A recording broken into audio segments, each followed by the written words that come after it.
ভিডিওটা স্কিপ না করে পুরো ভিডিওটা দেখবেন। ইনশাআল্লাহ ইজতেমার ভিডিওটা ভালো লাগবে অবশ্যই। আসসালামু আলাইকুম।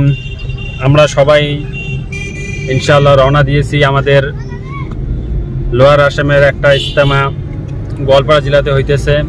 আরও ইজতেমা আছে লোয়ার আসামে, কিন্তু আমাদের ধুবড়ী জেলার যেটা ইজতেমার কি পড়েছে আর কি, আমরা সবাই ইনশাআল্লাহ গোয়ালপাড়াতে যাইতেছি। যাই হোক, ইনশাআল্লাহ যদি রাত না হয় গোয়ালপাড়া ব্রিজটাও আপনাদের সঙ্গে দেখার জন্য চেষ্টা করব। ভিডিওটা শেষ পর্যন্ত দেখতে থাকুন।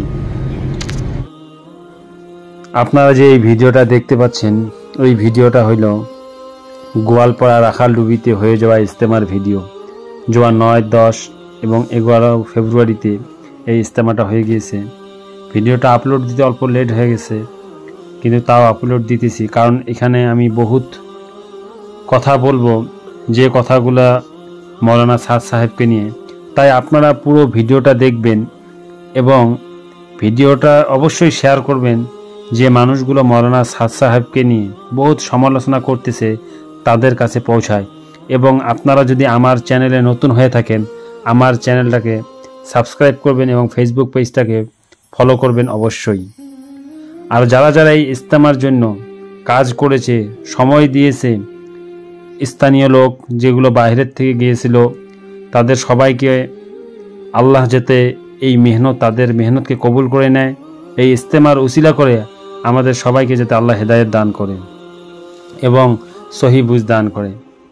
এখন আসল কথাটা হইল কি, বর্তমান বহুত আলিম ওলামা মৌলানা সাদ সাহেবকে সমালোচনা করতেছে, বেশি করে বাংলাদেশের আলিম ওলামারা। ওনাদের দেখা থেকেই আমাদের আসামেরও কিছু আলেমরাও সমালোচনা করতেছে। আমার মনে হয় না এনারা কখনো নিজামুদ্দিন মার্কাজে গিয়েছে। এনারা যে কথাগুলো বলে দোষারোপ করতেছে, সবাইকে জিজ্ঞাসা করবেন, বলবে ওর কাছ থেকে শুনেছি, সে বলেছে, অমুক বলেছে, তমুক বলেছে, অমুক বয়ানে শুনেছি। সব মানুষের কাছ থেকে শোনা বা হয়তো মোবাইলে, ইউটিউবে এরকম মাধ্যম থেকেই শোনা, শুনে বক্তব্য দিতেছে, নিজে কিছুই শোনে নাই। আপনারা যে দোষগুলো বা মৌলানা সাদ সাহেবের উপর দিতেছেন সবগুলোই ভিত্তিহীন। কারণ আপনারা যতদিন নিজামুদ্দিন আসেন নাই, নিজ কান দিয়ে বয়ান শোনেন নাই, এখানে কি বয়ান হয়, ততদিন আপনাদের কথা কেউ গ্রহণ করবেন না। আর আপনারা তো ভালোভাবেই জানেন, যে কোনো কথা যাচাই না করে মানুষকে বলে বেড়ানো কি শাস্তি আছে, আপনারা অবশ্যই ভালোভাবে জানেন। কতই না বক্তা আছে যে বয়ান করার নামে অল্পটুকু কোরআন হাদিসের কথা বলে বাকি সময়টা গল্প করে শেষ করে দেয় আর টাকার বান্ডিল নিয়ে যায়। তাদেরকে কোনোদিনও সমালোচনা করতে দেখলাম না। কিন্তু যারা হাদিস আর কোরআন ছাড়া কোনো বয়ানেই কয় না, তাদেরকে সমালোচনা করেন। আল্লাহ অবশ্যই এর বিচার করবে। এমন কোনো মানুষ আছে যার ভুল হয় না? মানুষ মাত্রই তো ভুল হতে পারে, কিন্তু একজন মানুষ যদি ভুল করে, সেই মানুষটাকে নিয়ে ভিডিও আকারে সমালোচনা করাটা কতটুকু যুক্তিপূর্ণ আমাকে বুঝাবেন? যে মানুষগুলো আল্লাহ এবং আল্লাহর রসুলকে কিভাবে পাওয়া যায় শিখায়, সেই মানুষগুলো কিভাবে আল্লাহ এবং আল্লাহর রসুলের বিরোধী কথা বলতে পারে? যে মানুষগুলো সব সময় বয়ানে বলে আল্লাহর কুদরতের কথা, আল্লাহর রুবুবিয়তের কথা, আল্লাহর রহমতের কথা, আল্লাহ কীরকম খিলানেওয়ালা, আল্লাহ কীরকম বানানেওয়ালা, সেই মানুষগুলো কিভাবে আল্লাহ এবং আল্লাহর রসুলের বিরোধী কথা বলতে পারে?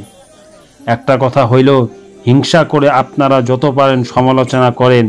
এই সমালোচনা করতে করতে একদিন মৌলানা সাদ সাহেবের সমস্ত গুনাহ আপনার কাঁধে হবে, আর মৌলানা সাদ সাহেব হয়তো জান্নাতে যাবে, কিন্তু আপনারা এই গীবতের জন্য আল্লাহর কাছে ধরা খাইতে পারেন। কেননা নিজামুদ্দিন ওয়ালারা কখনো আপনাদেরকে প্রতি উত্তর দিবে না। কারণ কি জানেন? এনারা ভালোভাবেই জানেন মানুষকে সমালোচনা করাটা সঠিক না। আর আমিও আপনাদেরকে সমালোচনা করতেছি না, আপনাদেরকে এতটুকু বলতে চাই, আপনারা যদি কাউকে সমালোচনা করতে চান, আগে ওই মানুষটাকে দেখুন, ওনার কথা বা বয়ান শুনুন, তারপর সমালোচনা করুন। আপনারা সবাই দোয়া করবেন যাতে আল্লাহ আমাদের সবাইকে সহি বুঝ দান করুক। আমিন।